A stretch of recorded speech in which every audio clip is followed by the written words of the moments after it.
Welcome to our discussion of contracts. This is part one, where we will talk about the essential elements of a perfected contract. But what is a contract again? A contract, as a source of an obligation, is an understanding or an agreement between the parties. We call that as meeting of minds between the obligor and the obligee, wherein these two persons bind themselves insofar as the other is concerned to give something or to render some service. The following are the characteristics of a contract. First, it is obligatory. The moment a contract is perfected, the parties are already bound to comply with their respective obligations, and they have the right to enforce their respective rights insofar as their meeting of minds is concerned. Autonomy of contracts, on the other hand, refers to the freedom of the parties to agree on any terms and conditions, as long as that stipulation is not contrary to law, morals, good customs, public order, or public policy. Mutuality of contracts pertains to the binding of both parties to the terms and conditions of the contracts.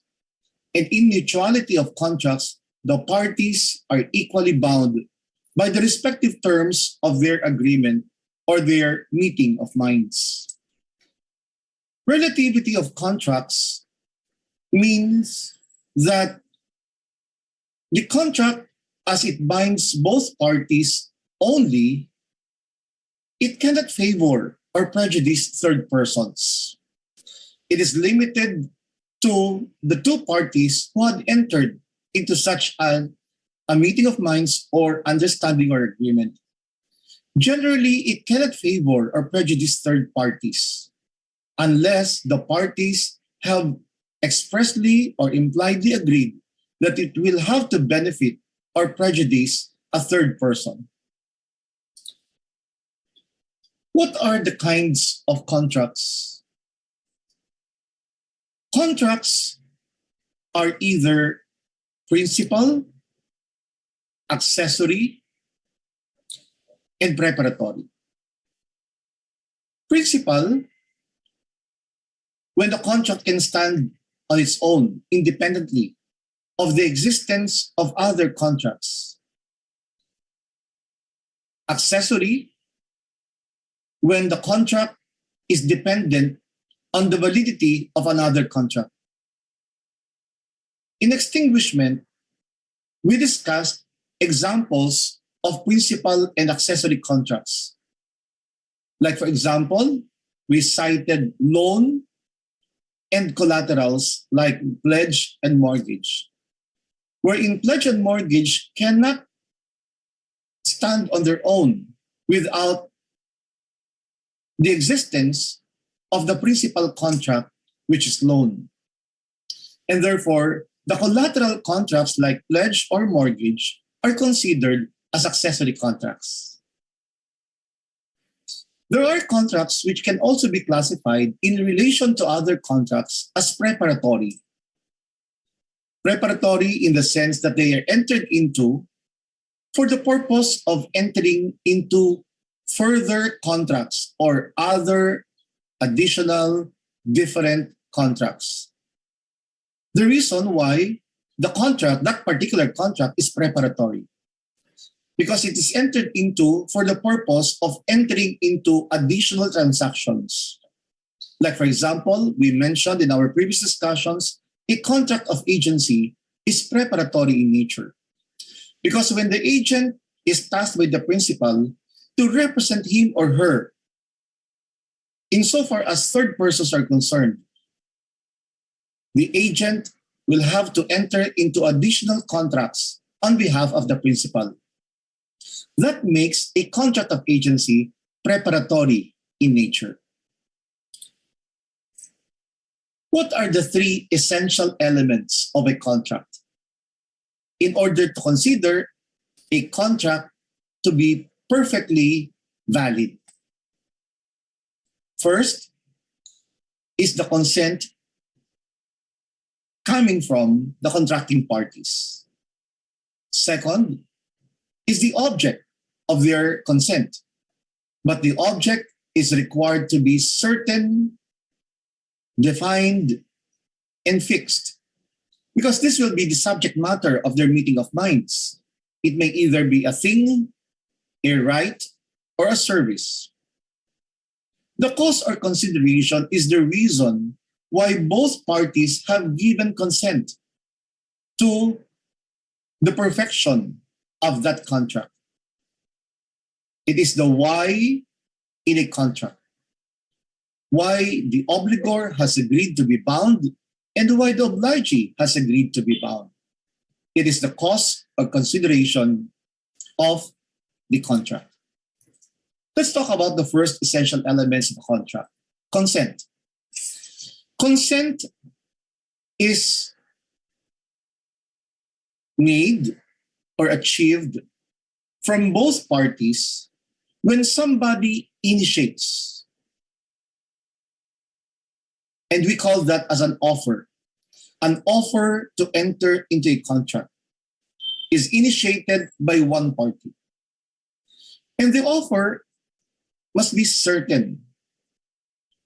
It must be something that is definitive.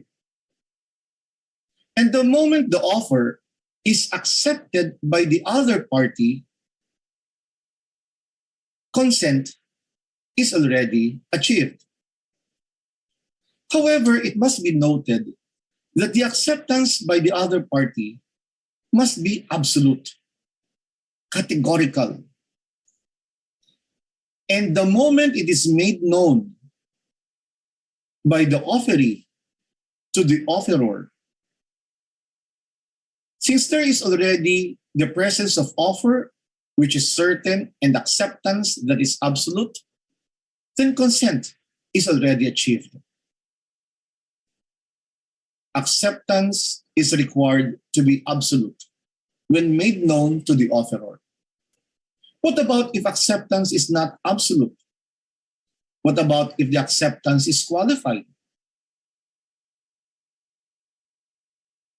It is considered as a counter offer and no consent is attained in that particular instance. If I will offer for sale to you my determinate car for 5 million pesos, the offer there is certain because the car is determinate or specific. The price and the reason why I am offering to transfer the ownership of the car to you is very clear. 5 million pesos. If you, as an offeree, will accept my offer, but say that, yes, I accept your offer to buy your car, if I will have the money to buy it, or if my friend will donate money to me for me to be able to pay you back. In that particular case, there is acceptance, but it is not absolute. The acceptance is qualified. There being a condition to the payment of the purchase price. Therefore, the acceptance there is a counter offer. And no consent can be achieved in order to perfect a valid contract. It is also important that the parties giving the offer and the acceptance must have the necessary legal capacity. As we have learned in our previous lessons, they must be of legal age, at least 18 years old. They must not be insane so as not to affect their rational faculties in giving consent.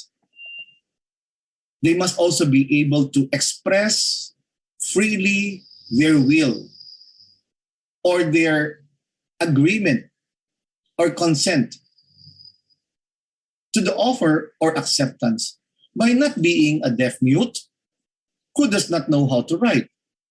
Now, what about if a party is a deaf mute, but he or she knows how to write or to express himself or herself through sign language? Will that disqualify that party or that person from giving consent? The answer is no. Because in that particular case, the deaf mute who can still express himself or herself can give consent to either the offer and give acceptance to an offer.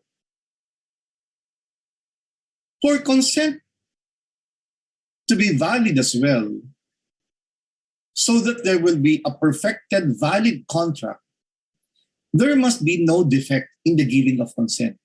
We had been calling this as a vice of consent, vices of consent. What were these vices of consent that we mentioned in our discussion of obligations? Mistake, violence, intimidation, undue influence, and fraud are the 5 vices of consent that could make the giving of consent defective, so as to perfect a valid contract. What is fraud? In our discussion of obligations, we had distinguished already dolo causante and dolo incidente, causal fraud and incidental fraud. Causal fraud is that which will make the giving of consent defective, because the person would not have agreed or would not have given his or her consent had he or she not been defrauded by the other. Causal fraud. But we have to remember our distinction of causal fraud with incidental fraud. Because in incidental fraud, there is commission of fraud only at the time of the performance of the obligation or the contract.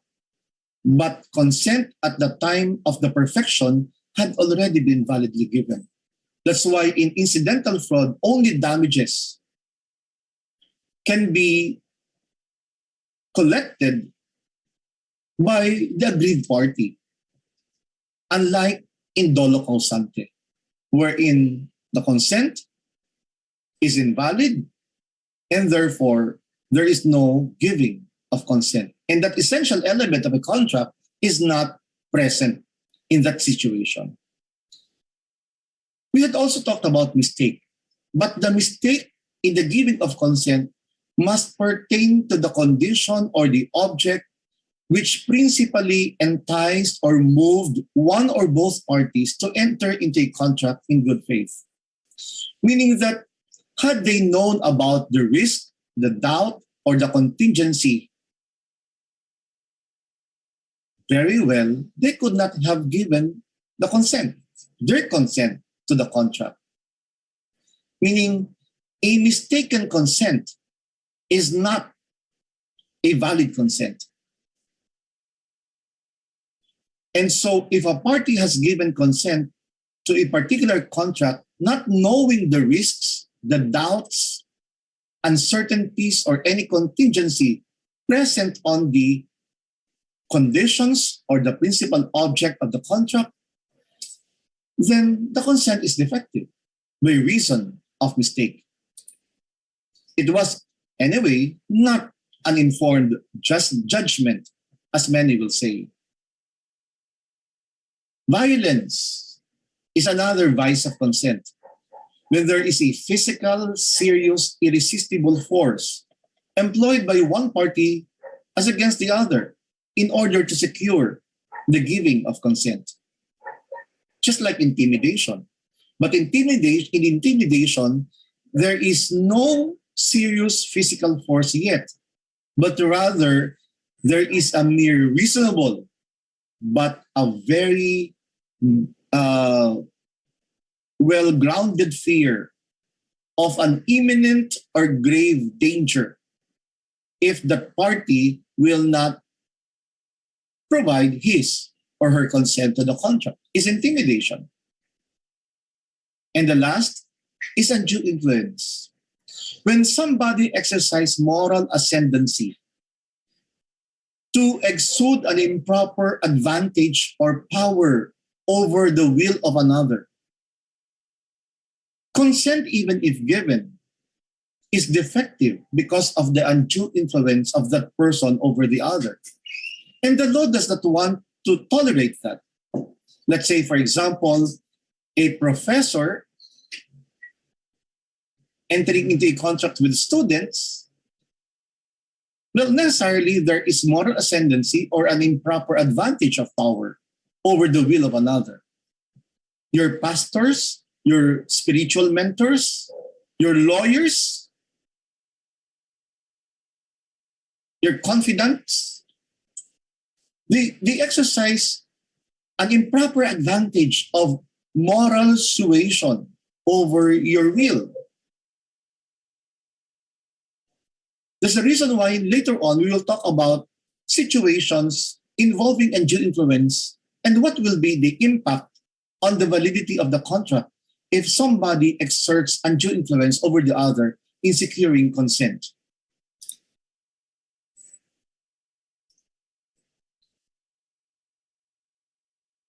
In relation to giving of consent, parties may also give consent to simulate the perfection of a contract. When you simulate, you make it appear that there is a contract, despite the reality that either there is an absolutely simulated contract or a relatively or partially simulated contract. When parties absolutely simulate a contract, the parties do not intend to be bound at all. The example I can readily give you is, for example, I would like to defraud my creditors and I don't want to pay them back. In order to make it appear that I am already bankrupt or insolvent, I agreed with you that I had already sold to you all my remaining properties to make it appear that I am propertyless. But our agreement is that it is only to defraud my creditors. And our agreement is that in reality, I will remain to be the owner of the properties I sold to you because you are my friend and you agreed. That is an example of an absolutely simulated contract. Here, both of us gave consent, but we do not intend to be bound at all. And the contract is absolutely simulated. Therefore, what is the effect despite the giving of the consent on the contract? The contract is void, ab initio, because we do not intend to be bound at all even if we gave consent. There is technically, legally, no consent given at all. And therefore, the sale we entered into is null and void because it is absolutely simulated. You will not get the ownership of my properties. I will not be receiving from you the purchase price because it is absolutely, totally simulated. It is void, ab initio. The other type of simulation is what we call as relative or partial simulation. In this case, the legal effect is different. Different in the sense that generally, a relatively simulated contract is valid because parties have really given consent despite the fact that there is an underlying reason why they gave their respective consent. However, our laws in case of relative simulation consider the contract as valid because it is not totally devoid of an understanding on the object and on the cost or consideration. Let me give you an example. We have discussed in our previous lessons that when you sell property to another, part of our civil responsibility is to pay taxes. In your taxation subjects, you will learn that this is called as 6% capital gains tax based on generally on the purchase price. But you will learn the ramifications of that law when you go to taxation. But let's consider that the highest among the market value, the assessed value, is the purchase price in the contract. So the 6% will be based on the purchase price in the contract. If the purchase price is high, you pay higher 6% to the government by way of tax. So here's now the example. I sold to you a determinate condominium unit for 6 million pesos. If you will base the 6 million peso, the 6% on the 6 million pesos, it will be a little high in terms of the capital gains tax payable to the government. But if we will agree, buyer and seller, that the real agreement is I will sell to you by determinate condominium unit for 6 million pesos, but when we reduce it into writing, we will indicate there that the purchase price is only 1 million pesos. In order for us to pay a lower 6% capital gains tax. That is an example of relative simulation. And as I've said a while ago, that contract is valid. And both of us will still be bound by it. It's valid, and both of us will still be bound by it. However, there may be corresponding consequences. If the Bureau of Internal Revenue discovers it, then the parties will be assessed of additional taxes or probably criminally prosecuted for tax evasion. Tax evasion is a crime. Okay, so these are the consequences if they are contrary to law, morals, good customs, public order, public policy. But generally, a relatively simulated contract is considered as valid unless the parties have agreed on a different contract or the contract itself is totally contrary to law, morals, good customs, public order, or public policy. But if not totally illegal, then consequences may follow or ensue after, like criminal prosecution. But the contract can still be treated as valid. Let's go to the second essential element of a contract, object. The subject matter of the source of the obligation, which is contract, may either be a thing, a right, or a service.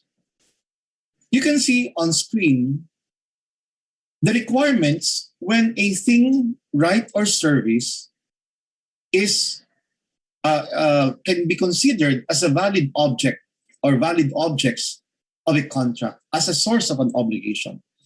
Of course, the thing must not be outside the commerce of man.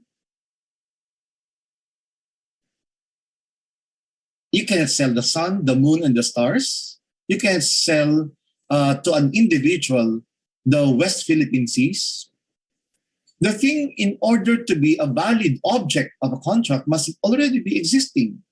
It must be lawful, it must be determinate or determinable, and it must not be an impossible thing, as we have learned already in obligations.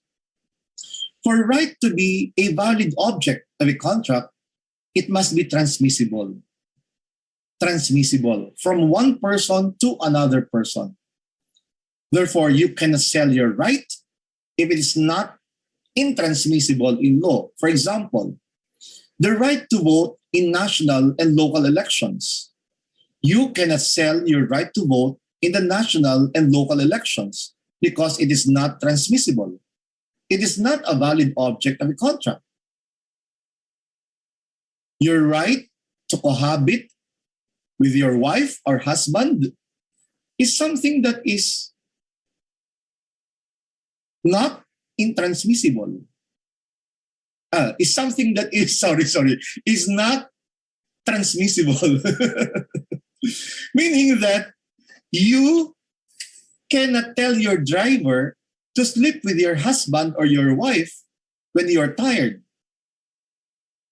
and enter into a contract with him or her that you will not give her or him a salary because you had given the privilege or the right to your driver to sleep with your husband or with your wife. That is not transmissible. And therefore, it cannot be a valid object of a contract as a source of an obligation. Service of accountants, professionals, lawyers may be a valid object of an obligation, of a contract. As long as the service is not contrary to law, morals, good customs, public order, or public policy.